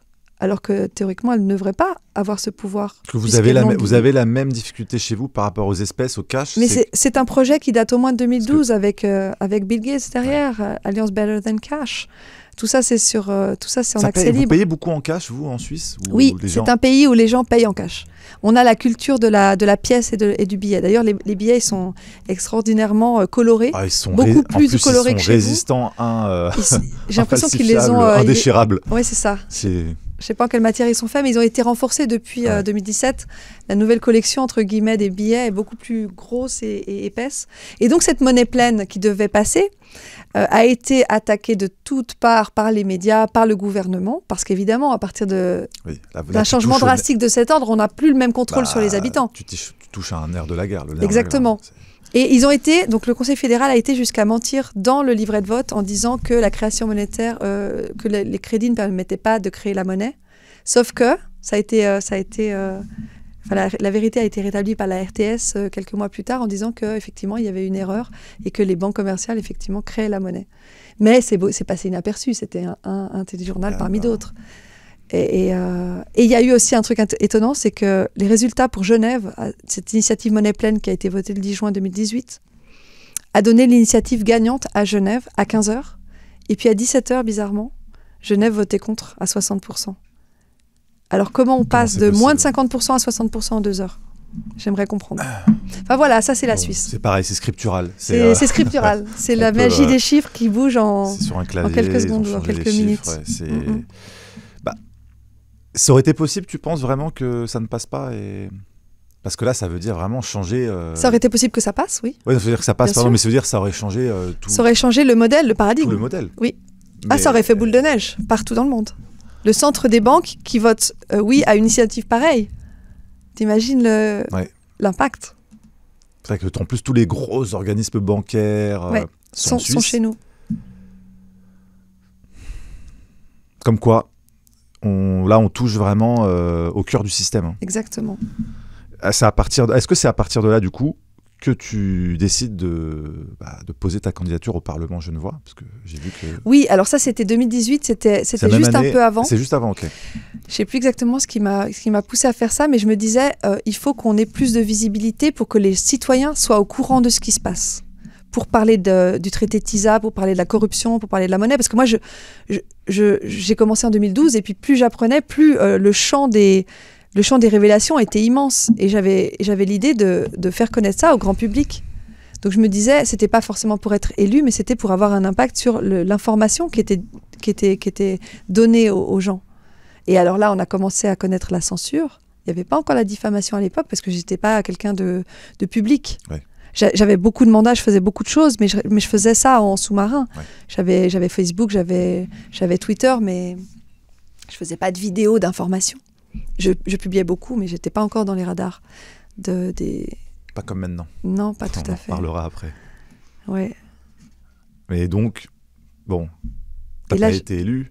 Alors en 2018, non. On a eu 0,88%, ce qui fait de nous l'avant-dernière liste, mais quand même pour un... C'est respectable. Non, pas l'avant-dernière. Il y a eu 2 listes qui ont fait moins que nous. Et ces gens-là étaient connus du public suisse et du public genevois, alors que nous, pas du tout. En tant que challenger, là, vous êtes arrivés... Et on a fait mieux que 2 listes citoyennes qui étaient pourtant avec des anciens élus aussi dedans. Mais c'était une très bonne expérience. Je pense que toutes les expériences sont bonnes à vivre parce qu'elles nous demandent de nous surpasser, puis on se rend compte de quoi on est capable. On a bossé jusqu'à des 4 heures du matin tous les jours pendant 2 mois. Enfin, c'était des trucs... Et on a été au contact de la population avec des stands et on a aussi donné énormément d'infos en one-to-one. Et on a vu que les médias nous censuraient. Donc ça, c'était un début aussi de découverte du poids et de l'action des médias pour empêcher le débat d'arriver, d'être public, et empêcher les idées qui sont à l'encontre des pouvoirs en place. Et alors 2023, ça a été la consécration. Parce que là, j'ai postulé, on a été candidat au Parlement suisse avec Gérard, sur la liste Liberté. C'était un acronyme, Liberté, Intégrité, Bienveillance, Engagement, Recherche, Transparence, en octobre Équité. 2023, c'est ça. Octobre 2023, la campagne a commencé en juillet. À quelle élection Parlement suisse, donc c'est Conseil national au départ. Alors parce que oui, tu m'as dit, pour le Parlement suisse, il y a 2 chambres comme chez nous. Exactement. Conseil national et Conseil des États. Conseil national qui est un peu comme notre Assemblée nationale. Exactement. Voilà, les députés. 200 personnes. Conseil des États qui est un peu comme le Sénat. Ça représente les États. Les un peu moins 26 de pouvoir, cantons. entre guillemets, qui n'ont pas l'initiative. Qui n'ont pas l'initiative, mais qui ont le pouvoir de valider ou pas les lois. C'est un peu comme chez nous avec c'est vraiment plus les députés à l'Assemblée qui ont l'initiative, les sénateurs qui valident ou pas. Oui. Ok, donc là tu te présentes au Conseil national. Uniquement au Conseil national. Et avec l'idée de faire connaître les combats qu'on a développés pendant le Covid et aussi les combats annexes. Oui, parce qu'entre-temps, parce que là on a fait un saut de quelques années, donc il y a eu le Covid, on t'a beaucoup vu, ce qui a amené à ce que tu sois licencié en 2022. Bon, je voulais quand même le dire, parce que pour l'anecdote, parce que c'était assez cocasse. Ça t'a marqué. Le propos, la justification pour manque de fidélité à l'État. C'est l'un des 3. C'est-à-dire que chez nous, on aurait mis une petite tournure un peu plus diplomatique, correcte et diplomatique. Ouais. Toi, t'es pas loyal. Je suis pas assez fidèle à l'État parce qu'entre autres, j'ai parlé du statut vaccinal de notre conseiller d'État en charge de la santé, Mauro Poggia, qui n'était pas vacciné en octobre 2021. C'était officiel? Non, c'était pas officiel, bien sûr que non. Vous l'avez trouvé. Mais le laboratoire qui a fait des examens à toute sa famille pour avoir un pass m'appelle, en fait, une personne de ce laboratoire m'appelle et me dit là, il y a un scoop. C'est inédit, en fait, ce que tu as eu comme info. Ouais. Et qu'est-ce que tu as fait? C'était la source. Et forcément, j'en ai parlé dans un discours. Bah, c'est évident. Et j'ai jamais eu de plainte en diffamation, bizarrement. Et ça veut dire quelque chose. Et donc, ça m'a été reproché. Ça a été l'un des arguments pour me licencier. Ah ouais. T'as pas couvert ton état, en tout cas les représentants de cet état, quoi. Non, c'est ça. J'ai pas été assez fidèle. On se croirait à l'armée. Non, mais c'est ça. Il faut vraiment prêter allégeance. Oui, chef. C'est un peu ça. Ouais. À vos ordres, chef.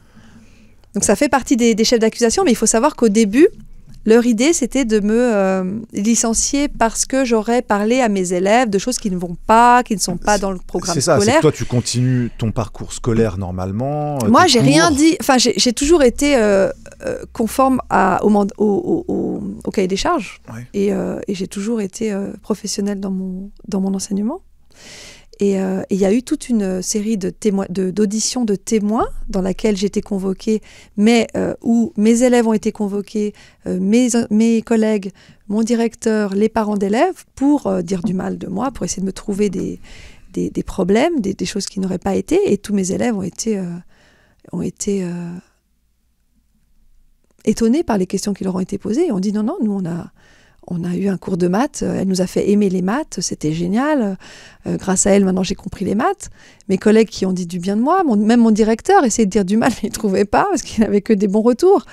Donc, ça a été compliqué de me licencier. Donc, il a fallu accumuler à peu près 9 raisons, dont celle d'avoir un ananas sur mon gilet jaune quand j'ai fait ma vidéo avec Dieudonné sur la création monétaire, dont celle d'avoir reçu 2 quenelles d'or et de les avoir montrées, surtout les avoir montrées en vidéo. Ça m'a été reproché. C'était le summum pour... D'avoir interviewé Stan Maillot, qui défend les enfants. C'est vrai, sur les réseaux. Ça a été l'une des raisons qui a permis mon licenciement. C'est un ancien gendarme, c'est ça, hein. Ancien gendarme. D'avoir parlé du statut vaccinal de Mauro Poccia. D'avoir parlé de ma procédure dans le sens où j'ai dit qu'il y avait une procédure contre moi sans donner les détails de la procédure. En fait, j'ai exactement obéi à ce qu'on m'avait dit de faire, c'est-à-dire ne pas parler des détails. Je n'ai pas parlé des détails. Ouais. J'ai juste dit, je suis en procédure et j'avais même demandé si c'était possible. Donc tout ça, ça t'a été notifié point par point. Et il y a une chose qui m'a été reprochée en classe, la seule chose, c'est que j'ai rappelé la loi. Pendant une séance de vaccination qui avait lieu pendant mon cours, j'ai rappelé aux élèves qu'en Suisse, il n'y a pas d'obligation vaccinale. Ça fait partie des chefs de licenciement. En fait, c'est que pendant les cours, les élèves pouvaient aller se faire vacciner. Oui, il y avait des séances qui étaient dédiées à la vaccination, qui étaient prises, Donc c'est-à-dire que les élèves y allaient durant un par les un, cours. Ils y allaient un par un à l'infirmerie. Pas forcément un par un, mais par petits groupes. Par groupe. Ouais. Et c'était, ça se déroulait comment? Est-ce qu'ils leur demandaient, ils disaient voilà, est-ce que vous voulez le faire ou pas? Alors, est-ce que c'était les au parents préalable, il y avait eu des papiers qui avaient été signés par les parents. Par les parents, d'accord. Qui ne savaient pas toujours que la Suisse n'imposait aucun vaccin, en fait.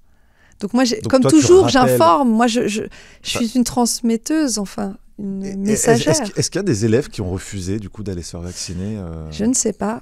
Mais durant les auditions, les élèves et même les profs ont dit qu'il n'y avait pas eu d'impact sur la vaccination. Donc en même temps, ça n'a même pas dérangé la doctrine de l'école. Ça t'a exposé, en tout cas.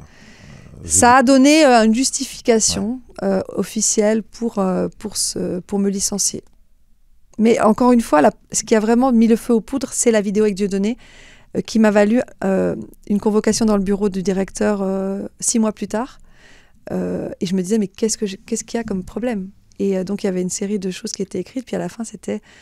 j'ai rendu hommage à Patrice Dond, donc Tepa, le journaliste phare de Méta TV, avec qui j'avais animé une conférence avec lui en 2017 d'ailleurs. Ouais. J'avais rencontré, et on avait fait une conférence tous ensemble avec plusieurs personnes, et d'avoir fait une vidéo avec Dieudonné. Et en fait, ce dont je me suis rendu compte, parce que ça m'a été fourni dans les annexes... C'est même pas un propos que tu as pu tenir, non, c'est juste d'avoir été à ses côtés. Mais en fait, ils disent même que dans cette vidéo, aucun propos antisémite n'a été prononcé, ce qui est forcément le cas, puisque je ne suis pas antisémite, et lui non plus d'ailleurs.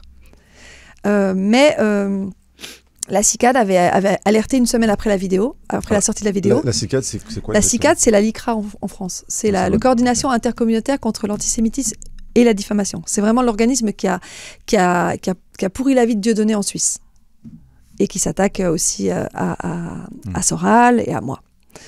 C'est vrai que Soral est en Suisse. Soral est à Lausanne, ouais. Et c'est un organisme qui défend les intérêts d'Israël, qui est ultra-sioniste, et dans laquelle, d'ailleurs, l'avocat de la CICAD, qui est mort il y a 6 mois, 7 mois maintenant, Philippe Rumbach, était mon avocat à moi durant mon divorce. C'est quand même cocasse. Ah, et c'est lui qui s'est opposé à moi via son secrétaire général, Gurfinkel. Un changement de rôle un peu. Complet. Et donc cette vidéo a déplu à la CICAD. Ça a été la goutte d'eau. Ça a été le début d'un enchaînement d'entretien de service, blâme, deuxième entretien de service, enquête administrative et licenciement le 30 septembre 2022. D'accord. C'est une petite partie des ennuis que j'ai eu depuis cette vidéo devant Gavi en avril 2020. Mais voilà. Du coup, ce qui t'amène en 2023 à aller essayer d'aller encore plus loin dans ton investissement politique, en tout cas citoyen. De rendre, parce que quand même l'urgence s'accélère avec toutes les réductions de liberté qui s'opèrent du côté de la monnaie, du côté des droits fondamentaux, du côté de l'énergie, du transport, de la mobilité, des enfants. Il y a toute une batterie de champs qui sont attaqués, en fait, de domaines qui sont attaqués en même temps depuis le Covid, qui a permis une accélération. Même Klaus Schwab l'a dit, fenêtre d'opportunité rare mais étroite pour réinitialiser le monde. Great Reset, comme il le dit. Voilà, le livre existe, il a été publié le 14 juillet 2020 d'ailleurs, et tous ceux les médias qui disent que c'est un truc complotiste, lisez-le, simplement lisez-le. Franchement, il existe, il est disponible, moi je l'ai mis sur mes réseaux. J'ai lu quelques pages sur mon site. Bon, voilà, on a compris. Et ils disent qu'ils veulent numériser le travail, par exemple, en réduisant, en augmentant le taux de numérisation de chaque branche professionnelle, notamment la restauration. 86% doit être numérique dans la restauration d'ici 2035. C'est-à-dire quoi, 86% numérique? 86% des restaurateurs, des restaurants, doivent être en numérisés. C'est-à-dire numérisé, robotisé. Alors, ils ne donnent pas le détail. C'est-à-dire encaisser plus carte bleue. Je suppose qu'il y a aussi la façon de commander les plats avec les tablettes, tu sais, c'est vrai que les maintenant tableaux. On peut commander, bientôt, il n'y aura plus de serveurs, en fait. Mais c'est ça, en fait. Le but, c'est de réduire la part humaine dans tout ce qui est activité sociale et économique. Ouais, donc vous êtes soumis un peu au même projet. C'est le même projet et ça part de chez nous. Ouais. Voilà, donc j'ai fait des vidéos aussi qui dérangent sur l'OMS, le Forum économique mondial, Gavi, l'ONU et la gouvernance mondiale, puisqu'on est au centre de la gouvernance mondiale à Genève. Sur ce petit territoire, il y a tout sur ça. Un territoire avec 300 000 habitants. Enfin, ça c'est la ville, 500 000, 600 000 pour le canton. Canton de Genève, parce qu'à la ville, il y a le canton. Oui, absolument. Et il y a énormément de gens qui habitent à Genève, des Français d'ailleurs. Patrick Daraï, qui a sa maison. Ça lui permet de faire quoi? Je sais pas, défiscaliser certaines choses, certainement. Mince. Parce qu'il y a des forfaits fiscaux qui se signent entre l'État et... Ah, c'est cool. Ah ouais. Donc moi, il y a plein d'entreprises qui ne payent pas d'impôts chez nous. Je peux pas aller faire un petit forfait, moi? Toi, je pense pas, non. Je déménage Nexus avec ton CV et ton pédigré, j'ai des doutes. On paye beaucoup d'impôts quand même. Mais c'est bien. Nestlé n'a pas payé d'impôts pendant des décennies. Nexus paye plus d'impôts que Nestlé, qu'Amazon en France. Bien sûr. Que McKinsey aussi, c'est vrai. Oui, que McKinsey aussi, qui n'a pas payé d'impôts. 1 euro d'impôts. Et sa directrice, enfin son attachée de presse, ou je sais pas, sa communicante, disait au micro de Élise Lucet non, elle n'était pas au courant, mais qu'elle pensait que c'était en ordre. Enfin bon, voilà, c'est des petites magouilles dont le peuple n'a aucune idée, ou en tout cas qui n'est pas donné au téléjournal, qui n'est pas donné en information au téléjournal. Mais c'est toujours plus important de casser des gens comme moi qui sont traités de complotistes, etc. D'autant que, du coup, on a commencé à en parler, et cette fameuse élection avec ce groupe Liberté, t'as pas fait un score ridicule quand même. Non. Alors, t'as commencé au Conseil national 1,31. Ouais, c'est ça. 1,31. Ouais. C'est quand même pas rien par rapport à toutes les 30 listes qui étaient en lice. Que en face, c'était des groupes politiques qui sont là en place. Qui sont là depuis 30 ans. Comme chez nous. C'est ça. Et dans les listes citoyennes, on a été ceux qui ont fait le plus grand score. Mais alors, du coup, tu as aussi participé à une autre élection, celle du Conseil des États, exactement. Votre Sénat à vous. C'est ça.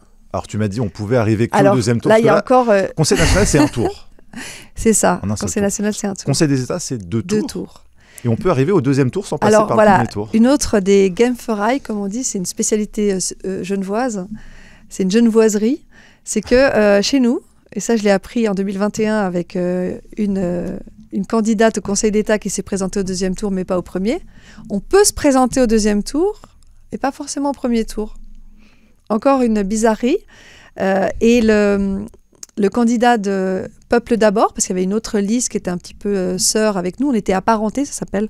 On s'était mis ensemble pour les voix, s'il y avait des voix qui étaient...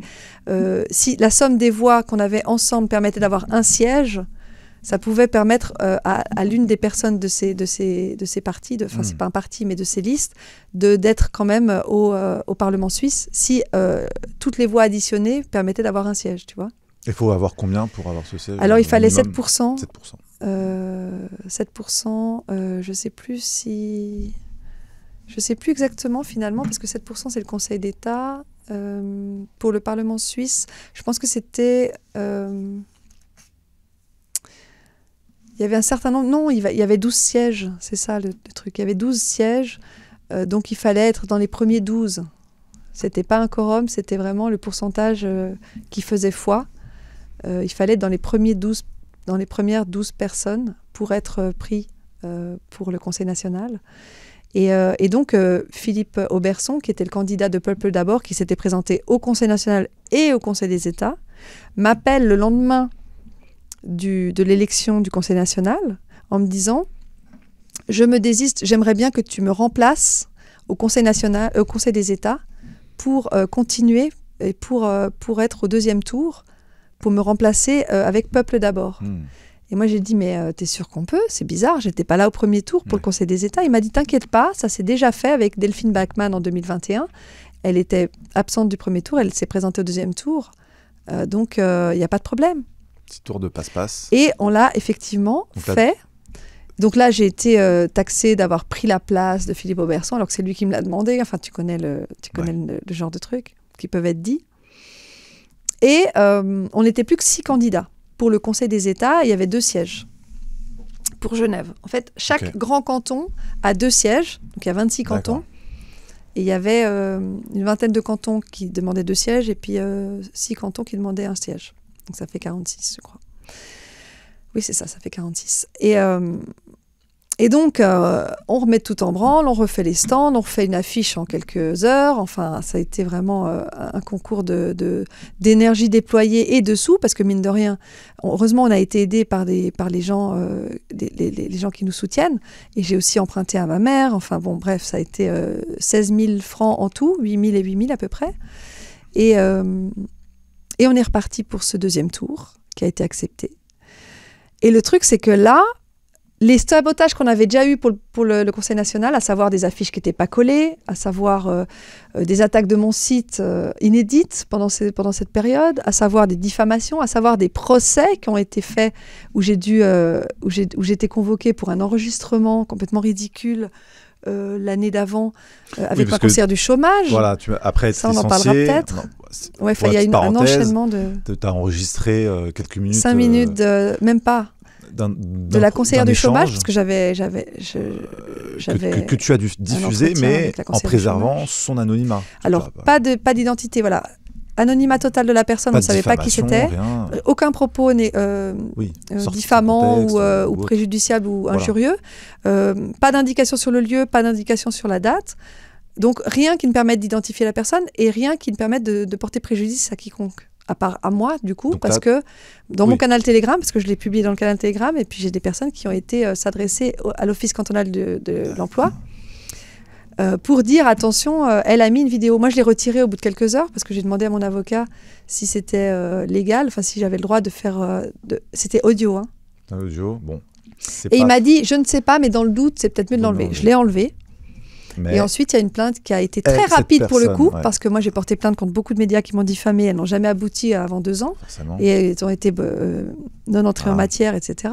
Et là, en quelques jours, en quelques semaines, la plainte avait été enregistrée. Ça t'a coûté cher. Alors ça m'a coûté près de 30 000, près de 30 000, je crois, entre 20 000 et 30 000 francs en tout.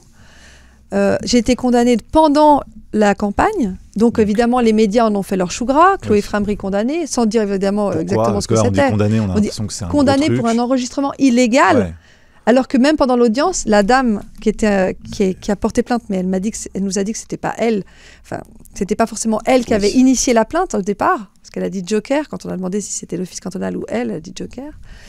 Et on lui a demandé s'il y avait eu un préjudice, s'il avait subi un préjudice, elle a dit que non. On lui a demandé, mais pourquoi avoir porté plainte? Elle nous a dit parce que c'était la loi. Mais alors, si on portait plainte contre toutes les personnes qui dérogent à la loi, exemple, qui passent à 55 km/h, qui roulent à 55 au lieu de 50... s'auto-dénoncer. Mais non, mais ça montre que voilà, il y a un acharnement, il y a quelque chose à faire. Et donc, j'ai eu 2 audiences de procès pendant la campagne. Et ensuite, au Conseil des États, il y a eu la pépite, la goutte d'eau qui fait déborder la carafe. C'est nos visuels qu'on voulait coller sur les trams parce que je n'étais pas invitée au débat. Donc on a dit, vous avez, c'est vrai qu'on devrait être invité au débat, comme en France, comme tous les. D'ailleurs, il y a des petits candidats qui sont pleins aussi.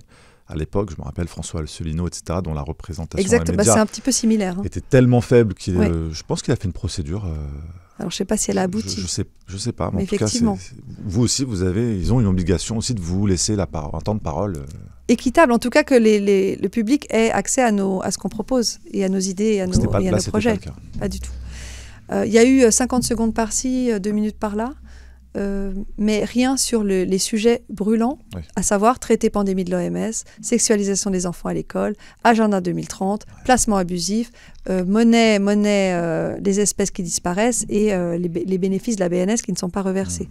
Ça, c'était vraiment les 6 sujets phares que je voulais emmener dans cette campagne. Donc, pas de découpes qui ont été faites sur les rares interviews que j'ai données, c'était coupé au niveau de ces sujets-là. Donc, ce qui a été choisi dans les interviews que j'ai données, les 50 secondes qui ont été prises dans les 15 minutes que j'avais données à la RTS et qui ont été diffusées uniquement par radio à 6h du matin, 50 secondes à 6h du matin, le jour où il y a eu le débat officiel entre les 4 candidats officiels, alors qu'on était 6, le soir, sur une émission qui s'appelle Forum, et dans laquelle ils ne nous ont pas cités. C'est-à-dire qu'ils présentaient les 4 candidats comme étant les seuls candidats en lice. Totalement. Exactement. Et alors, on a porté plainte par rapport à cela, mais là, je vais juste finir avec les collages, les affichages sur le tram 12, donc un tramway qui parcourait la ville. On a demandé à ce que les messages qu'on n'avait pas pu diffuser pendant les débats, on les diffuse sur le tram.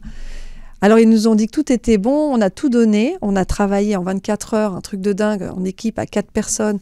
La nuit, j'étais au téléphone, c'est aussi un truc où j'ai pas dormi, ça, pour corriger les textes, corriger les images et tout. On a tout livré, on a dû imprimer en même pas 24 heures. On a tout livré au transport public Genevois, qui était censé afficher sur le tram 12. Et pendant plusieurs jours, on n'a pas eu de nouvelles. Et puis 2 jours avant la fin, avant l'élection, on a eu une réponse que j'ai été demandée, parce que sinon on n'avait pas de nouvelles. Et on nous a répondu que la colle n'était pas conforme et que c'est pour ça qu'on ne pouvait pas coller sur le tram finalement. C'était une colle pas bio, c'est ça? La colle, elle était tout à fait conforme à d'habitude. Je veux dire, c'est une entreprise qui fait des impressions pour les cars depuis je ne sais combien d'années. On trouvait un prétexte. Donc voilà, c'est un aperçu des sabotages et des verrouillages qu'on a quand on est libre et qu'on a des sujets qui dérangent. On a déposé plainte, exactement. À l'AIEP. Votre autorité... Autorité indépendante d'examen des plaintes. Voilà. Indépendante pour le coup, et ça c'est important de le dire, parce que... Est-ce que vous avez eu gain de cause? C'était vraiment indépendant, on a eu gain de cause. Le 27 juin, Gérard m'a accompagné pour obtenir le verdict. Et les 9 membres, donc c'est le comité, il compte 9 membres, à l'unanimité, ils ont été d'accord de condamner la RTS pour violation des droits des programmes et manque de transparence et de pluralité des opinions et des programmes durant l'élection, parce que c'est une règle qui doit en particulier être appliquée pendant les élections, pendant les campagnes électorales, d'avoir accès à toutes les idées des partis en lice. Donc il y a une condamnation qui n'a pas du tout été évoquée par les médias qui me diffament et qui me crachent dessus depuis 4 ans, bientôt 5, mais qui existe. Et la décision motivée de l'AIEP m'a été communiquée il y a presque un mois, il y a 3 semaines, dans laquelle il est écrit que l'AIEP somme la RTS de faire réparation, de trouver une façon de réparer ce préjudice.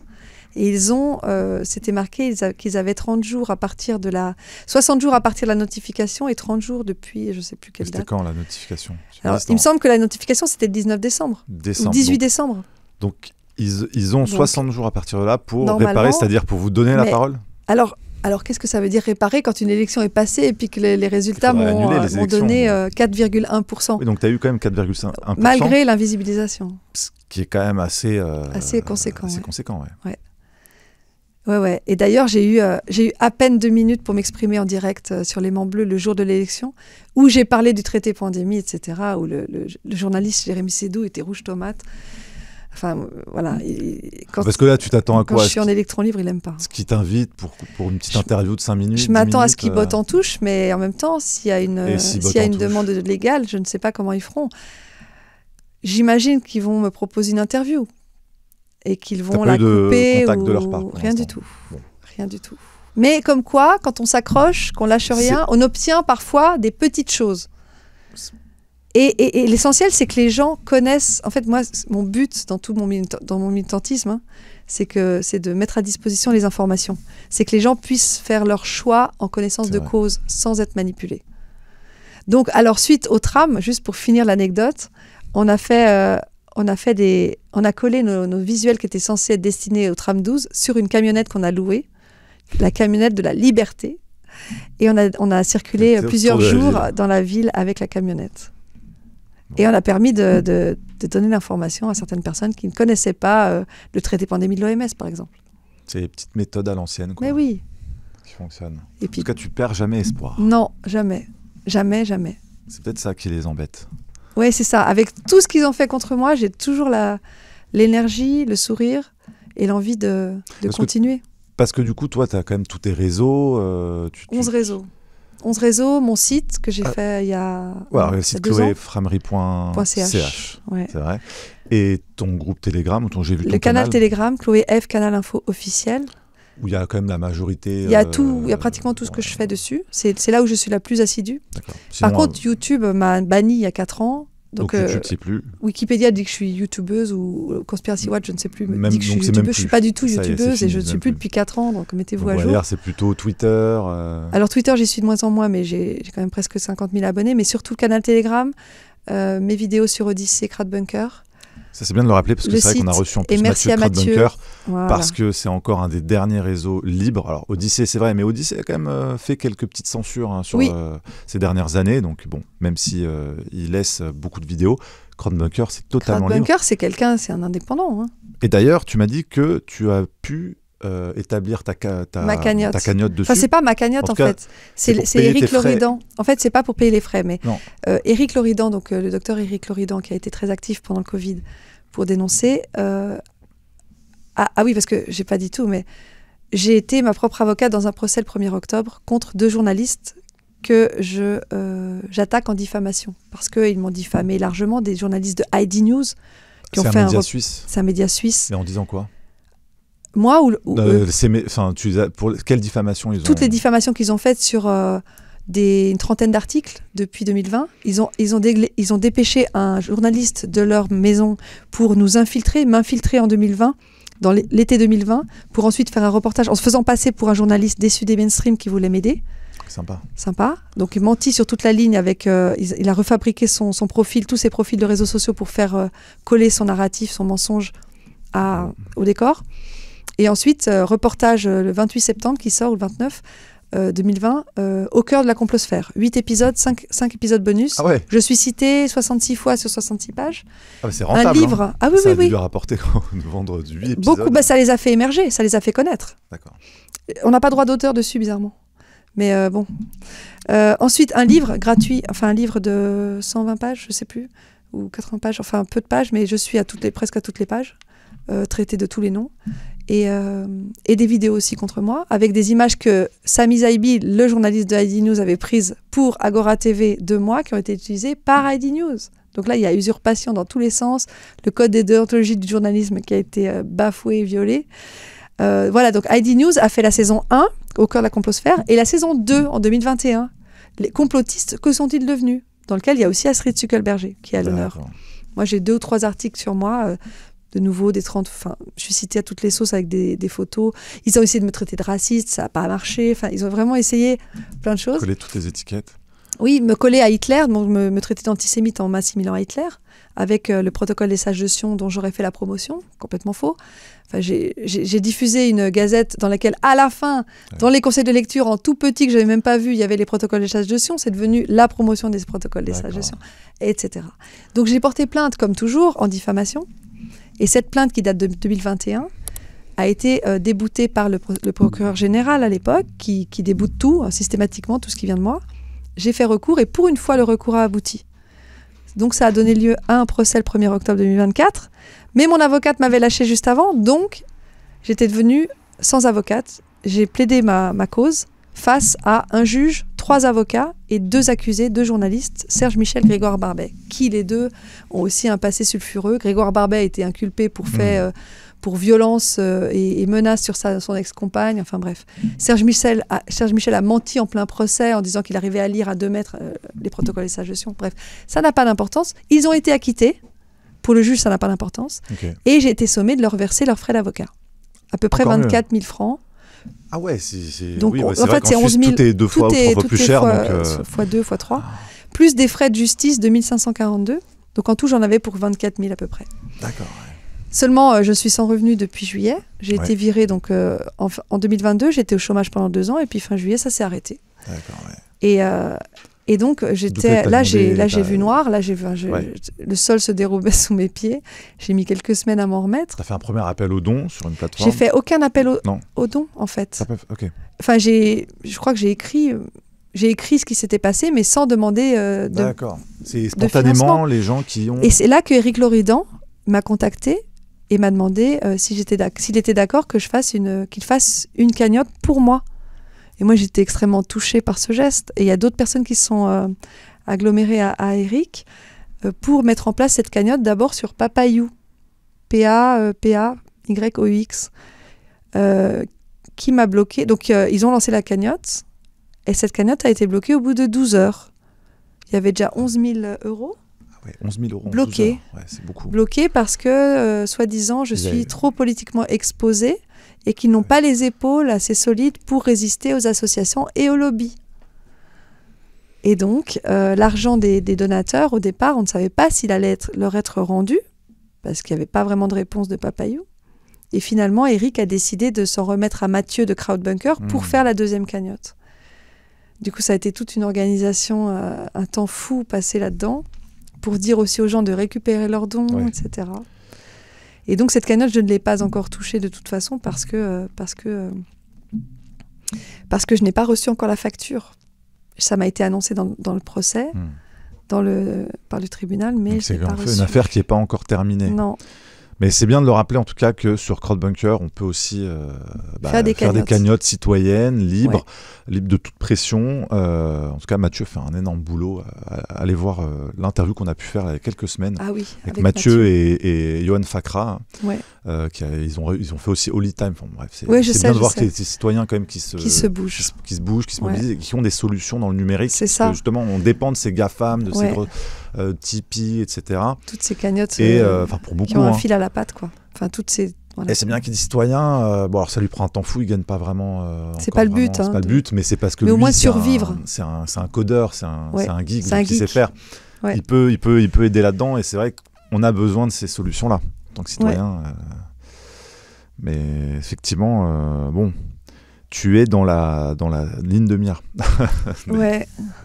Et je le resterai tant que je serai en vie. J'allais te demander, du coup, c'est quoi la suite pour toi maintenant ? Alors la suite, c'est mon livre que j'essaye de finir, que j'ai fini pratiquement tout.